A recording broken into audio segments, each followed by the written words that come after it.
I am Bérengère of Navarre, Queen of England, and wife to Richard Coeur de Lion. My story begins in the year of our Lord 1189, when my father, King Sancho VI of Navarre, and my mother, Queen Sancha, arranged for my union with the mighty King of England. My marriage was not born of love, but of politics and power, a binding of kingdoms to strengthen ties and secure alliances. It was in Sicily that Richard and I were wed in the spring of 1191, in the chapel of St. George at Limassol. The journey to this moment had been arduous, for I had travelled from my homeland in Navarre to meet Richard as he prepared for his crusade. The seas were treacherous, and the spectre of danger loomed at every turn. Yet, when I stood before him, I could not help but feel awe.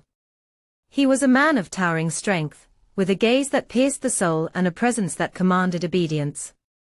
Though our union was solemnized with holy rites, my husband's heart was not mine.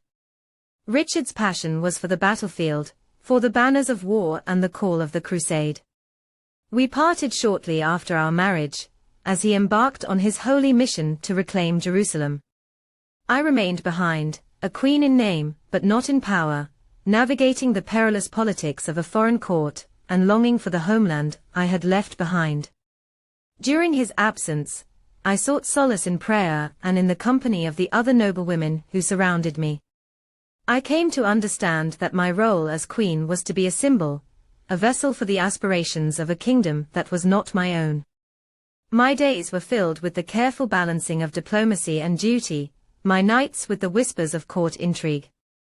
When news came of Richard's capture in 1192, my heart ached, though it had never truly belonged to him. He was taken prisoner by Leopold of Austria, and later handed over to Emperor Henry VI. The demands for his ransom were staggering, a king's weight in gold. It was Eleanor of Aquitaine, his indomitable mother, who rallied England and its resources to secure his freedom. I played my part, petitioning the courts and offering what support I could, though my position was tenuous. Richard returned to England in 1194, a man changed by his captivity. Though we were reunited, the bond between us remained distant. His heart was still on the battlefield, and mine was heavy with the realization that I would always be a shadow in his life. We spent little time together, and he often entrusted me to his mother's care while he pursued his campaigns in Normandy and beyond. In these years, I learned resilience. I found strength in my solitude and purpose in my faith.